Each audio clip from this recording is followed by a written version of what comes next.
Welcome to Sideline View this week. We're at the Hockey House here on Washington Street in Brainerd. We want to thank Dan Anderson and Derek Arger for allowing us to use their facilities here to talk a little sports and give them a plug. They're going to sponsor us here for the next 6 months, so we're looking forward to that. And let's start off with some area football, Jeremy. Last week you were in Piers. Did you get a chance to have a hamburger? I know that was a big thing on your list. I missed it on the hamburger, but they smell so good when the wind's coming from the south and you're sitting on the field and you can smell them grilling. It's tempting, but I didn't have one this week. Tough to concentrate on the game. It is. What about the game anyway? The game was phenomenal. Piers is once again a powerhouse. They can run the ball at will, which they did against Howard Lake. They just hang on to the ball, which was their problem against Holding Ford, and they did have 4 turnovers against Howard Lake last Friday. If they just hang on to the ball, they'll be another state contender. So we'll see. This week I got heading over to Aiken. There's a lot of good restaurants in Aiken, but I don't know where I'm going to eat yet. So, but Aiken, turkey somewhere. Turkey somewhere. Aiken is hosting the Crosby Ironton Rangers. They're playing for the Stump, which is always a good game. A traveling trophy at stake. Should be a good game. Crosby's undefeated. Aiken's 1-2, but like they say, throw the records out, and it's the biggest rivalry that we have in our area as far as two local teams. So it should be a good game. Yep. I was in Wilmer last Friday for Brainerd played Wilmer. Brainerd got up on them 21-0 at the half, pretty much completely opposite. Their first 2 games, they trailed at halftime against Tech and against Rocori.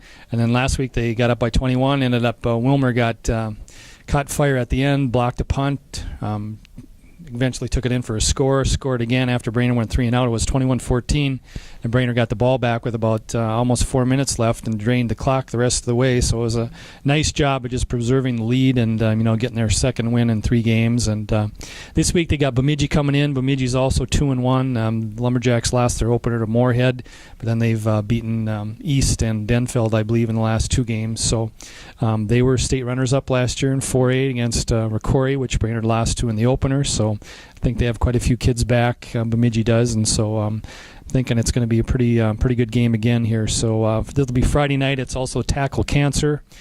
People are asked to donate a little bit to cancer when they come into the gate, and those funds will go to the Randy Shaver Cancer Fund or Research Foundation, I guess it is. So, and last night, moving to other things here. I know you did the Brainerd volleyball, and that was a pretty good one. That started out hot, and then Alec kind of took over. Yeah, Brainerd played well, but Alex is just a very good program. They have a lot of good hitters, 2 very good setters, and their defense was just phenomenal. Not too many balls hit the floor on their side.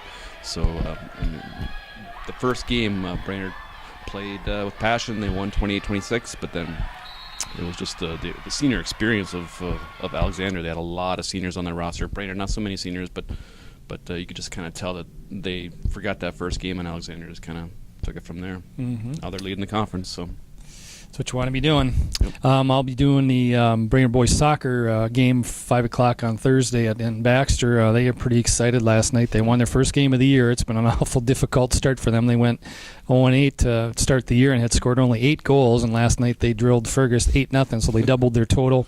So they're pretty excited about that, and I'm sure they'd like to get on a little run here if they could. Postseason is coming quickly, so we'll see what happens over there on Thursday. I also want to mention Central Lakes College had a big win last week, beat Rochester, which was ranked 17th in the country for whatever that's worth. You never know, but beat them 31-23, and then they have Fergus Falls coming in here this week. So I know Greg Medic and the Raiders are riding pretty high. I think they're 3-1 now. I think 3 wins since their opening loss to Northland.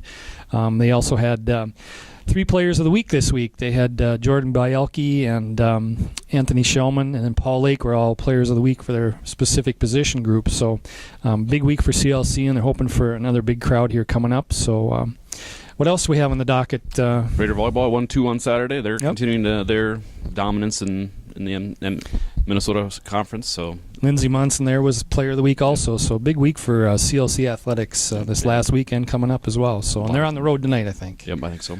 A lot of success for them. Warrior Tennis, they played Tech Monday, Fergus Falls yesterday. Tech's a really good team, and they took it to Brainerd pretty handily. But Brainerd bounced back against Fergus Falls, and so Tech and Brainerd get to see each other for the final regular season game. And we'll see how that goes. See if they've improved or not. Head coach Ellen Fussy believed that they could. As soon as they get everyone back, Brooke Mimic was sick that day, so they didn't have a full roster. But again, Warrior Tennis is pretty solid. Yep. Up and down. So we'll see how that goes. Not too much hockey to report today, even though we're at the hockey house. I mean, the NHL is on strike and high school hasn't started yet. I know a lot of kids are already working out for it. But again, we want to thank Dan and Derek here at Hockey House for sponsoring us. And we'll be here each week now through, I think, through February through March. So we look forward to seeing you then. And thanks for joining us this week. Come by and watch us and buy some stuff, too. Yeah. So Buy us some pop or something, too. All right. Thanks a lot. See you next week. Bye.